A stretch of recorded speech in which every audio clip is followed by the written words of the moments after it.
Podcor, o podcast do Correio do Povo do Paraná. Olá, para você que nos acompanha nas redes sociais, nos acompanha no nosso canal no YouTube, estamos de volta com mais um Podcor. E hoje recebendo a visita ilustre do pré-candidato a governador pelo estado do Paraná, meu amigo, deputado Requião Filho. Prazer recebê-lo aqui nos nossos estúdios. Obrigado, Joyce, mais uma vez aqui conversando com vocês, visitando a região, visitando Laranjeiras e mais uma vez inventando moda. Mais uma campanha aí, mais uma pré-campanha para a gente não tomar multa, porque agora tudo o eleitoral no Brasil, eles estão chegando ao ponto que eles vão proibir a gente de pedir voto. Ainda não chegaram lá, mas eles vão conseguir. Então a gente está nessa pré-campanha discutindo esse nosso Paraná. Está próximo, né? Deputado, então vamos conversar hoje um pouquinho. Você é nosso amigo de longa data, né?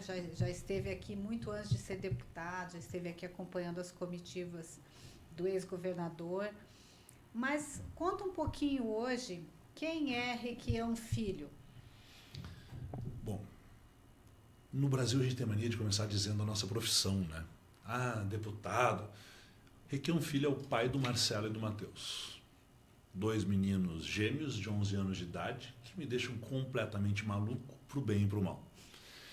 E pensando no Marcelo e no Matheus, na Roberta, na Joana, na Maristela e no Roberto, nos meus primos, num legado de família que nós temos, o Requião Filho é o pré-candidato hoje que quer discutir um pouquinho do Paraná.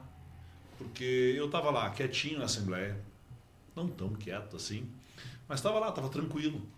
E de repente eu vejo que aqui no Paraná, Joyce, a discussão era quem era mais amigo do governador. Tava uma palhaçada de esse é o amigo, esse é o preferido, esse é o do coração. Esse... Eu falei, uai, não vamos discutir o Paraná, não? Não vamos discutir geração de emprego? Não vamos discutir infraestrutura? Não vamos discutir a realidade da saúde, da educação e dos nossos policiais? Aí, então, eu sou hoje um paranaense inconformado e indignado de que as pessoas não queriam discutir o Paraná. Então me torno um pré-candidato para trazer essa discussão.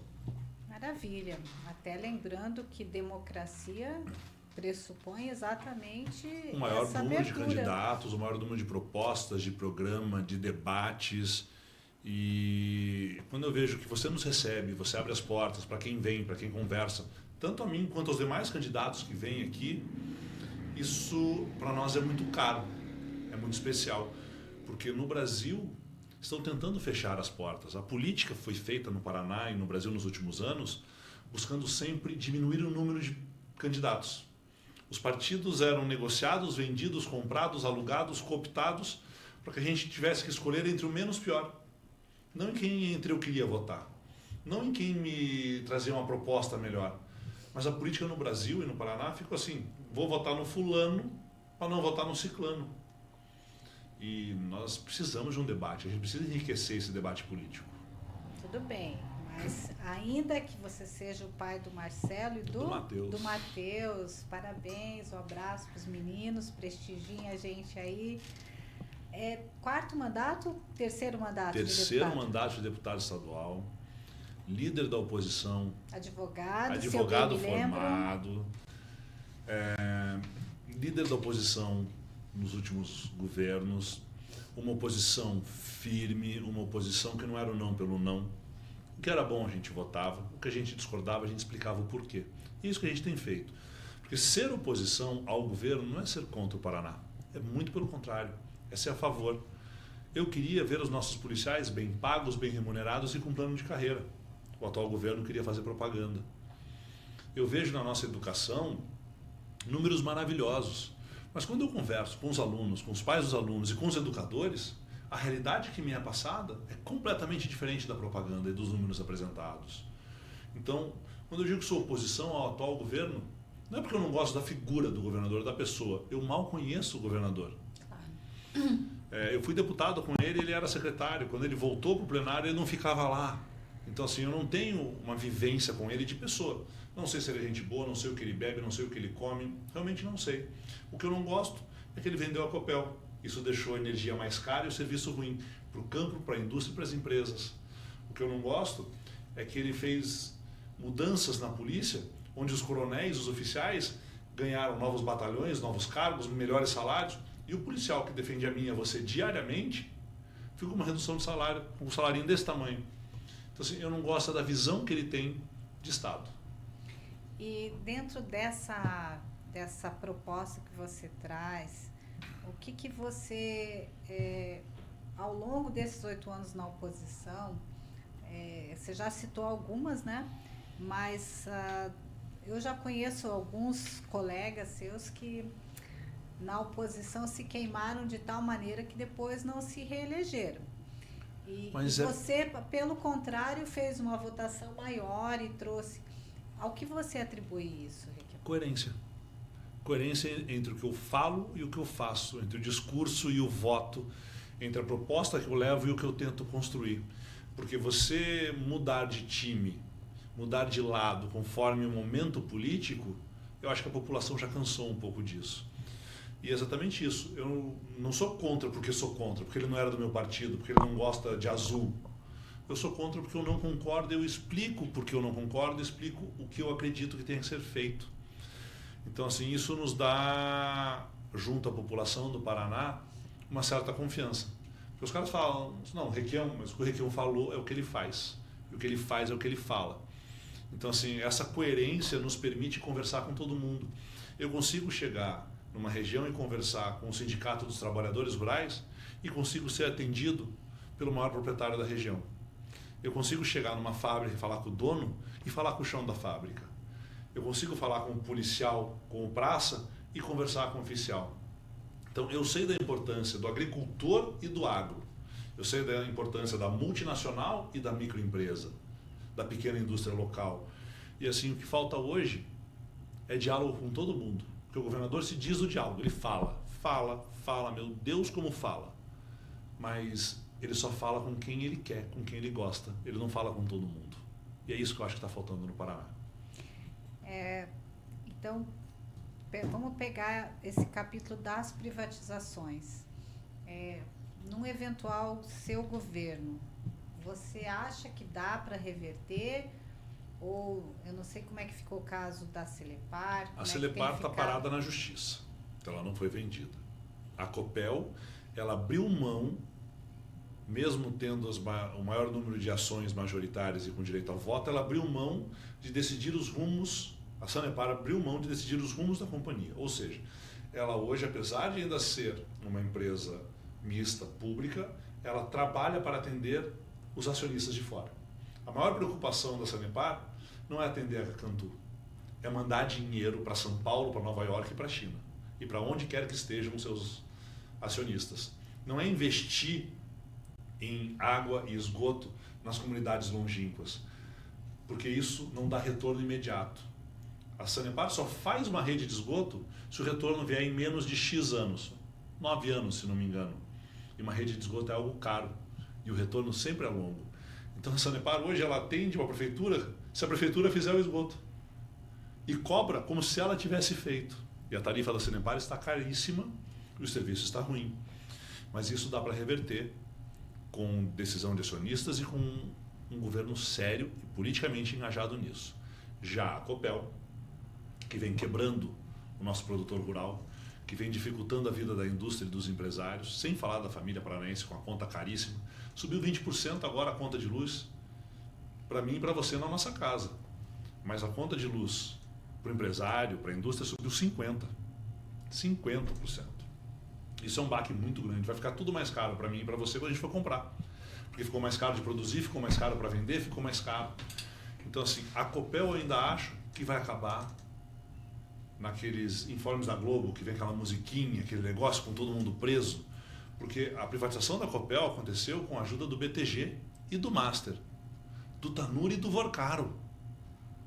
Sabe esse pessoal que está lá, agora preso, fazendo delação, escândalo de INSS, crédito consignado, e toda essa sujeira que esse Vorcaro tem mexido, inclusive com o judiciário, o dedinho deles está aqui na venda da Copel e na compra da Copel. E da Copel Telecom. Então, eu acho que a reversão da Copel se dará com a revelação dos trambiques, que eu acredito que tem. Não posso afirmar, mas eu acredito. Porque onde esse povo está com a mãozinha deles, só tem tido trambique. Agora, se os trambiques não vierem à tona a tempo, eu acho que a gente tem que reverter a lei e tem que comprar de volta as ações da Copel para o Estado. Porque energia barata é emprego, energia barata é dinheiro no nosso Estado, é a economia mais forte. A Copel é uma ferramenta de desenvolvimento econômico. A Copel, nos últimos 16 anos, não fez quase nada. Nos últimos 8, não fez nada mesmo. E agora, em época de eleição, está dizendo que vai ampliar 2 hidrelétricas, que vai aumentar. No apagar das luzes, para fazer propaganda, eu não acredito, você não acredita, nem eles acreditam. Então, assim, Copel pública é energia barata. Energia barata é a retomada, por exemplo, da irrigação noturna, que o Ratinho acabou por lei. Foi o Ratinho que encerrou a irrigação noturna. Você, que está pagando mais caro, que tinha 50% de desconto na energia à noite para produzir no campo, agradeça o Ratinho, está mais caro por causa dele. Porque ele acabou com a irrigação noturna e porque ele vendeu a Copel. A gente pode comprar e retomar esse programa. Só que eu sou filho do Requião. Então eu tenho que ser melhor que o Requião.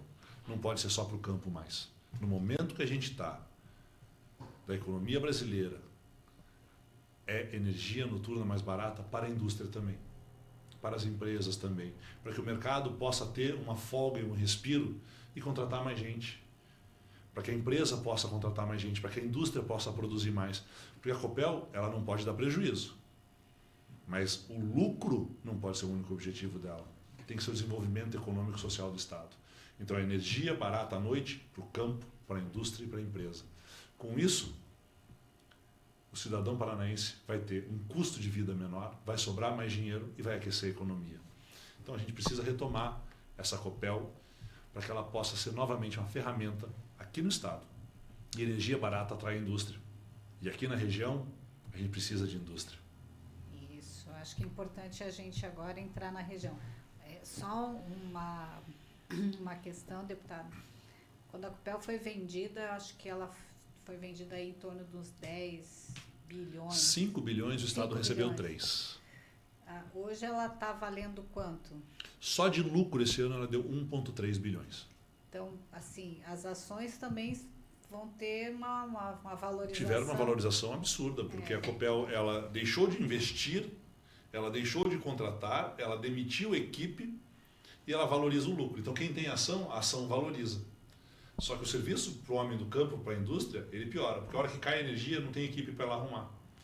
A hora que o sistema sobrecarrega, por falta de manutenção, cai e tem que começar do zero, porque não tem uma manutenção preventiva. Porque a Copel cortou investimentos, ela só tira dinheiro, ela não bota mais dinheiro no Paraná. Na verdade, eu tenho alguns investimentos que nós temos noticiado, mas talvez não seja no volume que o Estado precisa, né? Não, os investimentos são cumprimento de contrato, eles não são investimentos, eles são obrigatórios, são os que eles não poderiam cortar. Entendi. Novos investimentos no Paraná não tem cumprimento de contrato. Então não tem novas linhas, não tem ampliação de produção de energia, não tem novas ligações para desenvolvimentos regionais. Quando a Copel era pública, o pequeno produtor paranaense, que tinha uma pequena propriedade, a Copel fazia ligação de graça naquela pequena propriedade. Hoje é no mínimo 30 mil para ser feita essa ligação. A Copel ia lá e botava de graça. Ele pagava pela energia que ele consumia. Mas a ligação era de graça. Por quê? Porque gerava desenvolvimento. Aquela pequena propriedade com energia produzia mais, produzia melhor e produzia mais barato. Tinha chance de crescer. Hoje ele tem que pegar 30 mil reais emprestado no banco, com juros caríssimos, porque não tem mais o Estado avalizando o empréstimo para pequeno produtor.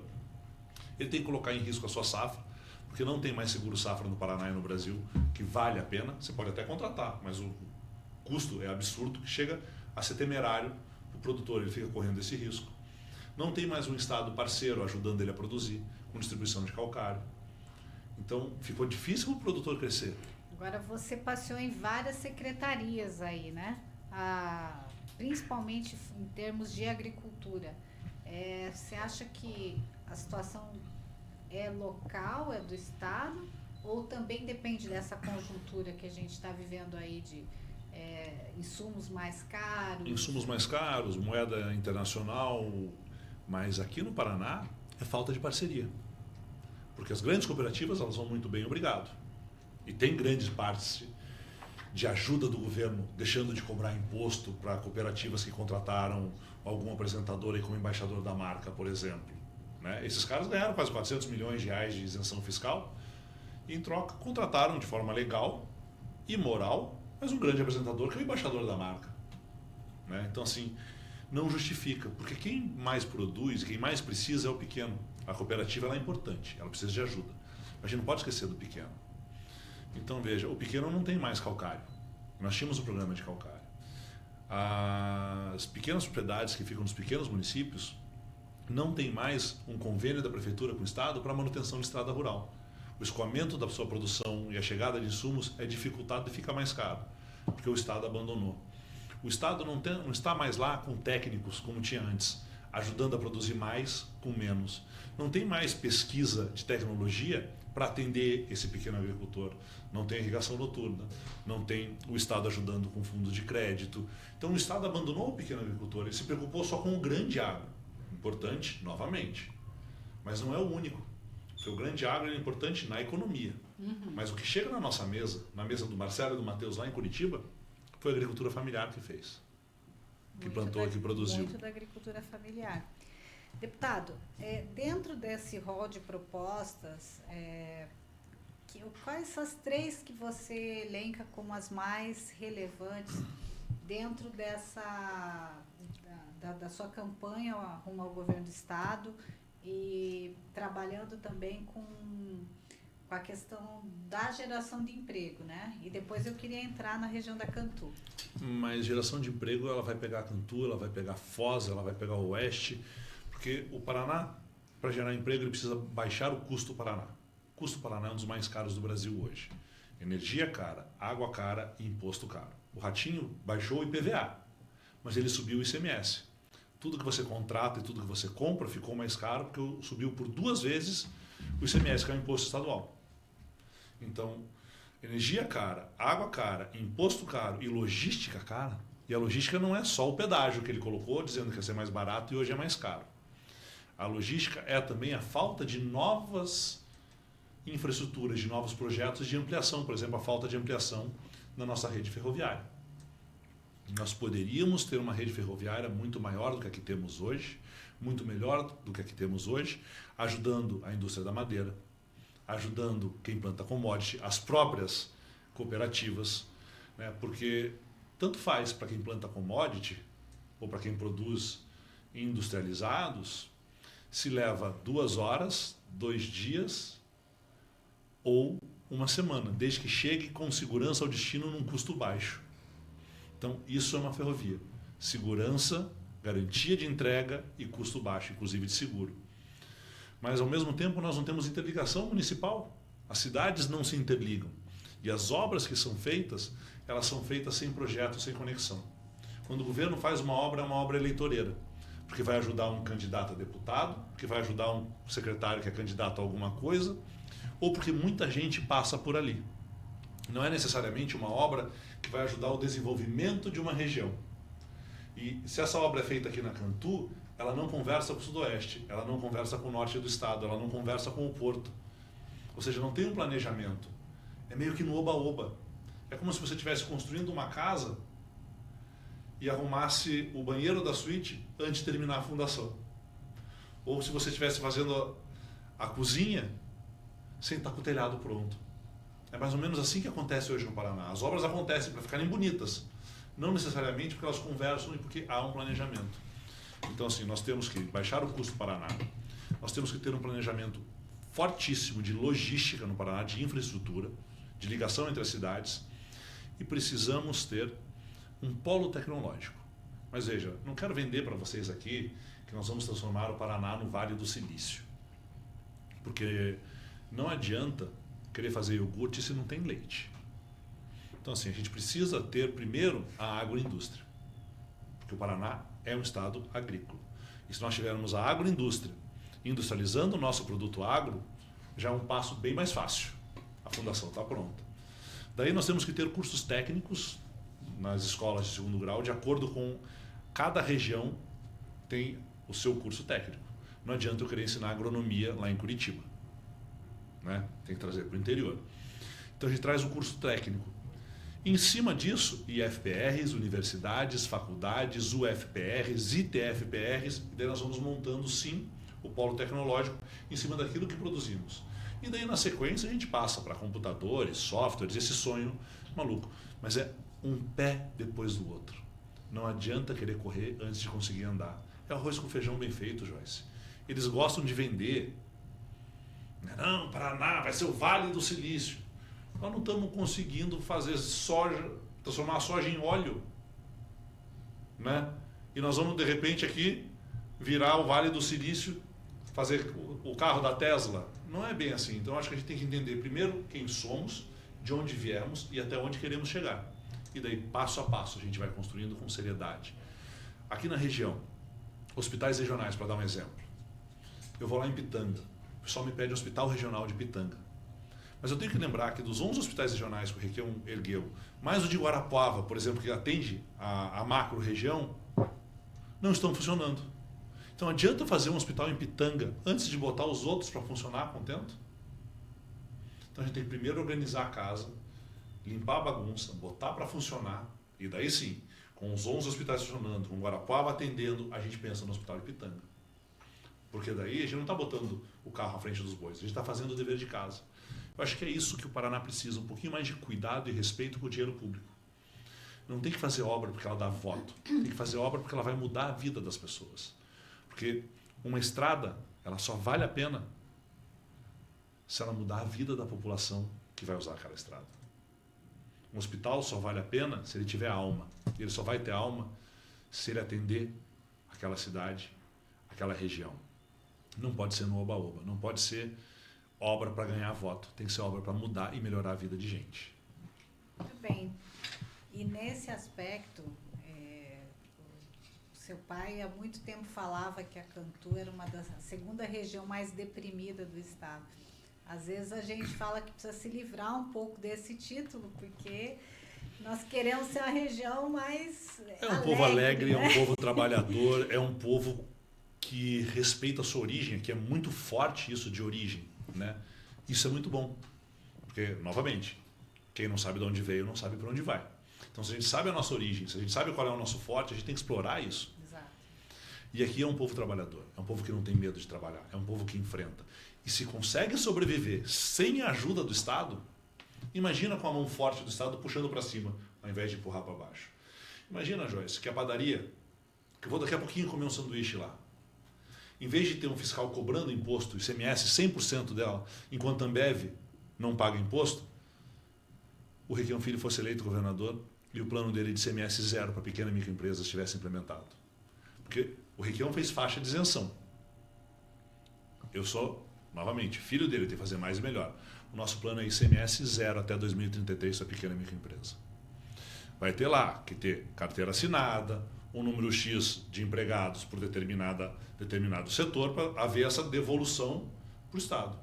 Mas não tem por que uma padaria estar pagando ICMS se a Ambev não paga, se a Coca-Cola não paga, se a Renault não paga. Então, assim, é criminoso que a gente dê incentivos para quem vem de fora e não apoie quem está aqui dentro. 7 em cada 10 empregos no Paraná, pequenas e microempresas. 2% apenas da arrecadação. Se eu abro mão dessa arrecadação, esses 7 empregos dos 10 vão ganhar mais. Pode se tornar 8, pode se tornar 9. Essa pequena empresa pode virar média, pode virar grande, pode virar uma potência. A gente tem que investir naquilo que é nosso. Essa proposta já foi estudada pelos já seus foi líderes, estudada. porque tem uma reforma tributária até aí, 2033 IDS vem aí. vai virar uma bagunça até a gente se adaptar. Mas até 2033 os estados têm ICMS. E eu posso, como governador, dar esse fôlego para a pequena e microempresa do Paraná, para ter esse diferencial, para eles estarem preparados para esse momento de transição. Então, imposto zero pequena e microempresa até 2033, até a implementação da reforma tributária. Salário mínimo regional, o mais alto do Brasil, criado pelo Requião. Trabalhador ganhando bem. Copel, pública de novo. Energia barata. Sanepar, cuidando do povo. Água barata. Custo Paraná, diminui. O nosso salário tem um maior poder de compra. Nosso salário tem um maior poder de compra. O que acontece? O povo compra mais. O povo é feliz. Quem não gosta de sair jantar fora com a esposa, comprar um mimo para o filho, para a filha, trocar de carro, trocar de televisão, uma geladeira nova?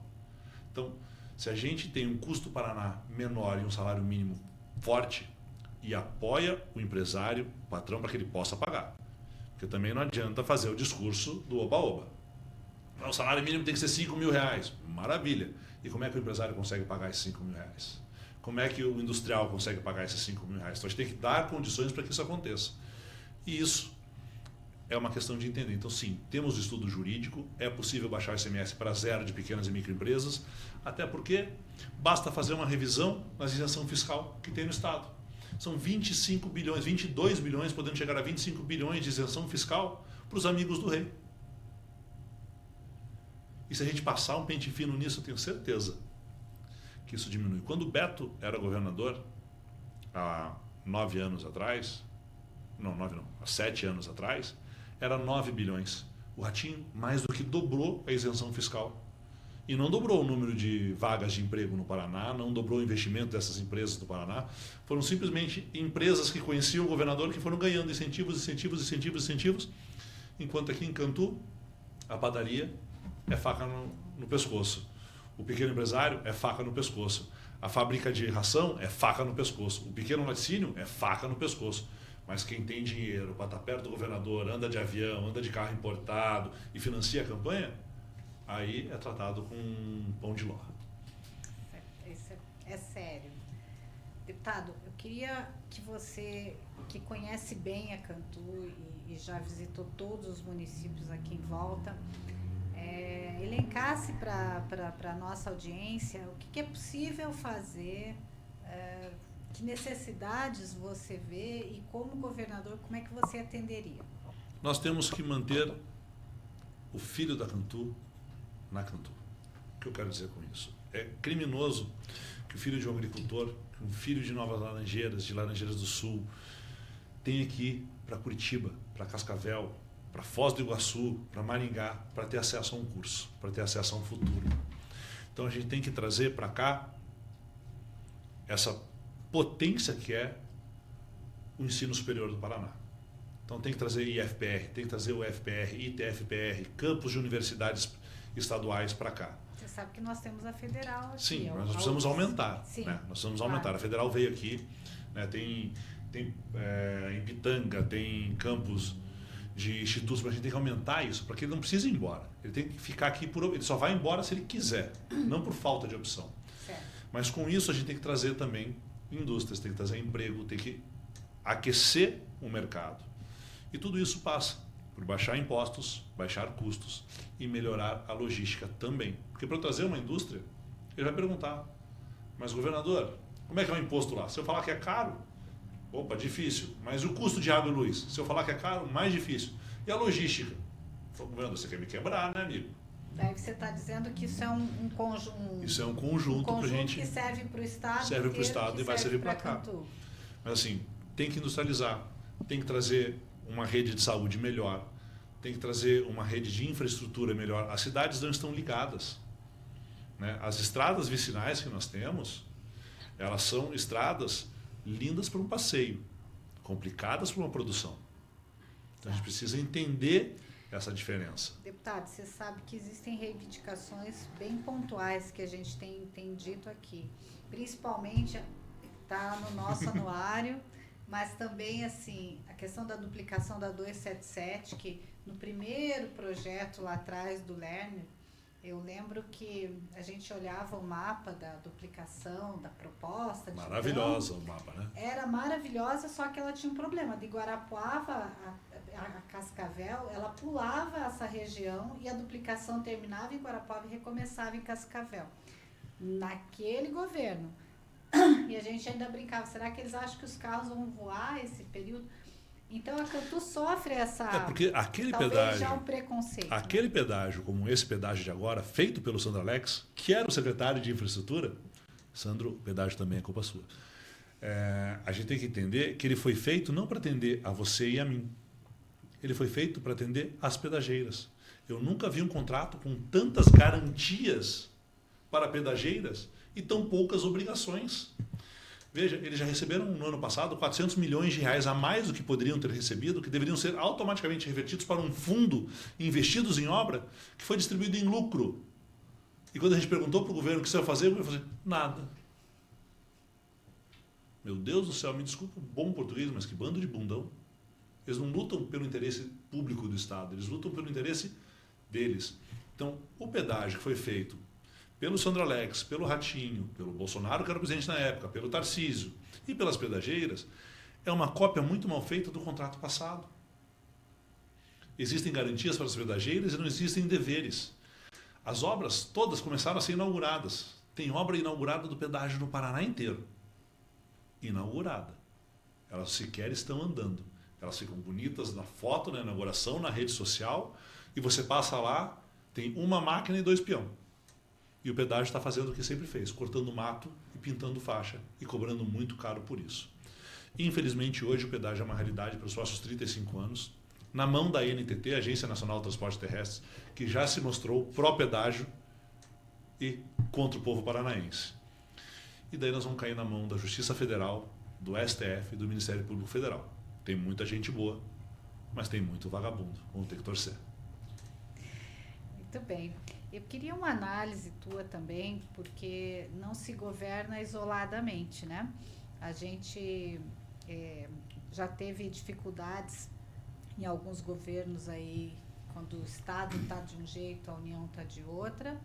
E eu sei que você não é um cara que se omite de se posicionar. Então, como é que está o cenário nacional e como é que é a tua posição nesse cenário? Você vai apoiar quem ou vai esperar o segundo turno? Não, eu tenho no Paraná o apoio do PT hoje. O PT me apoia. Apesar de eu ter brigado com eles, de ter saído do partido, estou no PDT hoje. O PT viu a nossa proposta, viu a nossa ideia de Paraná e falou: essa aqui é a melhor proposta, vamos apoiar. E no nacional está polarizado, né? Lula e Flávio Bolsonaro. E eu até entendo quem tenha os seus receios com o Lula, quem tenha os seus medos do PT, com todas essas histórias que foram criadas e tudo isso que foi apresentado, mas eu não consigo entender quem apoia um Flávio Bolsonaro. Flávio Bolsonaro pinta o quadro de quanto pior, melhor.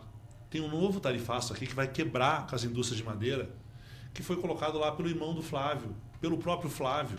Eles não trabalham pelo Brasil, eles trabalham pela família Bolsonaro. É o interesse da família Bolsonaro. É um individualismo exacerbado. É uma ideia contra a ciência, contra o desenvolvimento. É um povo de dogmas fechados e ligados à milícia do Rio de Janeiro, né? O cara pegou 160 milhões do Vorcaro para fazer um filme e o dinheiro desapareceu, nem o filme, nem a produtora recebeu. E a parte que a produtora recebeu, eu vi hoje no Metrópolis, foi por uma empresa que faz lavagem de dinheiro no Rio de Janeiro, de milícia ou do crime organizado. Então, assim, eu tenho um apreço pela democracia tão grande.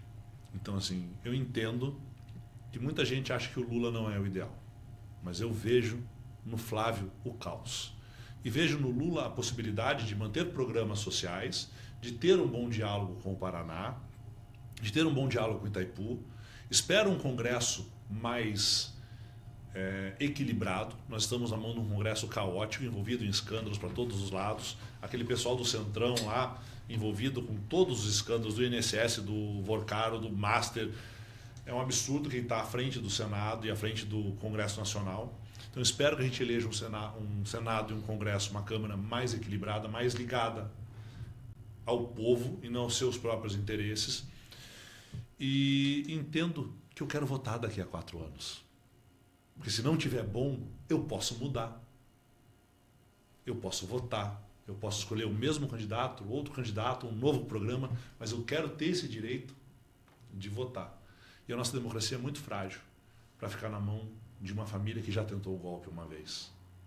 E assim, a instabilidade que os bolsonaros trazem para o Brasil, para a nossa democracia, vai ser ruim para o campo. Nós vamos ter dificuldade em exportar, vai ser ruim para a indústria, vamos ter dificuldade de investimentos internacionais no Brasil. Eles são instáveis. E essa instabilidade, eles são volúveis demais. Isso é perigoso para a nossa democracia, que ainda é muito jovem. E nessa esteira, agora eu queria uma análise tua, republicana, lógico, dos seus concorrentes no Estado, né? Porque você já falou bastante do candidato do governo. Queria que essa análise do por que a gente tem que Veja, votar. o Sandro é continuidade. É continuidade da venda da Copel, de aumento de preço, de incentivos fiscais só para os amigos do rei, de obras que não se comunicam. Não é que as obras em si sejam ruins, mas sem planejamento, sem uma comunicação entre as obras, elas ficam perdidas. É a venda da Sanepar, é a venda da Celepar, é o aumento de impostos, né? É um governo que frauda números para ficar bem na propaganda.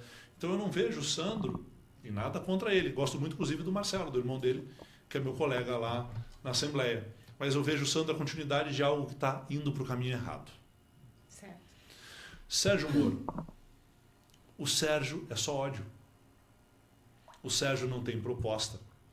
Quando você pergunta para o Sérgio Moro como é que ele vai resolver a saúde do Paraná, ele fala, vou transformar o Paraná numa fortaleza. Como é que isso resolve a fila de transplantes, a fila das eletivas? Como é que isso paga melhor o salário das enfermeiras terceirizadas e dos técnicos de enfermagem que estão recebendo menos do que o piso nacional, enquanto o Estado paga 3, 4 vezes a mais por esse serviço? Como é que ele vai resolver o problema do salário dos nossos policiais? Não é só combate à corrupção. Combate à corrupção é o mínimo. É como ter carteira para poder dirigir. É o básico de qualquer um que queira ser governador. E temos aí também o Rafael Greca, vindo pelo MDB, que se coloca hoje rompido parcialmente com o atual governo, querendo fazer algo diferente, com um amor e um carinho pelo Paraná, sim, mas aí sem uma equipe, sem um apoio político que possa fortalecer e tornar essa candidatura mais viável, principalmente no interior. Então eu acho que o que eu quero da população não é que eles escolham o Requião Filho pelo partido, não é que eles escolham o Requião Filho porque eles não gostam do Moro, ou porque eles não. Eu quero que eles comparem programa. Nós temos um programa de Estado para daqui a 40, 50 anos. Nós temos propostas de retomada de programas que já deram certo, ampliação desses programas, como o Leite das Crianças, criado pelo Requião, que pode ser ampliado, como o Trator Solidário, que hoje só o trator não resolve, tem que valer para insumo, tem que valer para outras máquinas, tem que valer para que o campo possa se modernizar e crescer. Então o trator foi um embrião, está na hora disso crescer. Nós temos o fundo de aval para o campo, nós temos que ter um seguro safra que seja bancado pelo BRDE, pelo BNDES, pelo governo, para que o pequeno agricultor, né, para que o médio agricultor, a gente vai ter que estudar isso, até onde a gente pode chegar, qual é o tamanho da propriedade que a gente pode bancar esse seguro, que seja seguro para o Estado e para o produtor, porque eu não vou bancar para o meu amigo Blairo Maggi, né? O Maggi que corra atrás, mas para o seu João e para a Dona Maria, a gente tem a obrigação de bancar. Então a gente tem proposta, e eu quero que as pessoas vejam a proposta, não o partido, não a cor da minha camisa, não a cor dos meus olhos, não a quem os outros deixam de gostar, mas quem é que tem a melhor proposta para o Paraná, e proposta a proposta, eu tenho certeza que a nossa ganha. Muito bem. Vamos partir para a nossa despedida. Quero agradecer muito a sua presença, né, dizer que as portas ficam abertas aí dentro dessa visão democrática e de debate de ideias e de propostas. Deixar os nossos microfones aí para você deixar mensagem para os leitores da Cantu, vamos aí, é um ano que Laranjeiras completa 80 anos de Laranjeiras, olha Isso. só, desde 1946. Isso, então fique à vontade, deputado. Veja, eu poderia brincar com vocês dizendo que eu consigo falar Cantu Quiriguaçu. Tem um aí que não consegue falar Parnanguara. Mas, porém, todavia, o que eu quero dizer para vocês é, preste atenção, escolham com carinho, escolham com cuidado e cobrem a coerência entre o discurso e a prática. Porque falar, até papagaio fala. E em época de campanha, candidato bem treinado por um marqueteiro fala o que você quer ouvir. Mas volte atrás. Veja se na vida dele ele praticou o que ele está falando. Veja se ele construiu aquilo que ele prega construir. E assim, vocês podem escolher. Daí sim, bem informados para ter uma boa decisão. Procurem conhecer mais os seus representantes políticos e acompanhar mais de perto o seu trabalho. Não só do governador, do deputado, do senador, do deputado federal, do prefeito e do vereador. A política, ela é que nem feijão. Só dá certo se tiver pressão. Muito bom. Agradecer mais uma vez o deputado Requião Filho, pré-candidato ao governo do Estado, na visita aqui na nossa redação. E até a próxima edição. Um abraço. Podcor, o podcast do Correio do Povo do Paraná.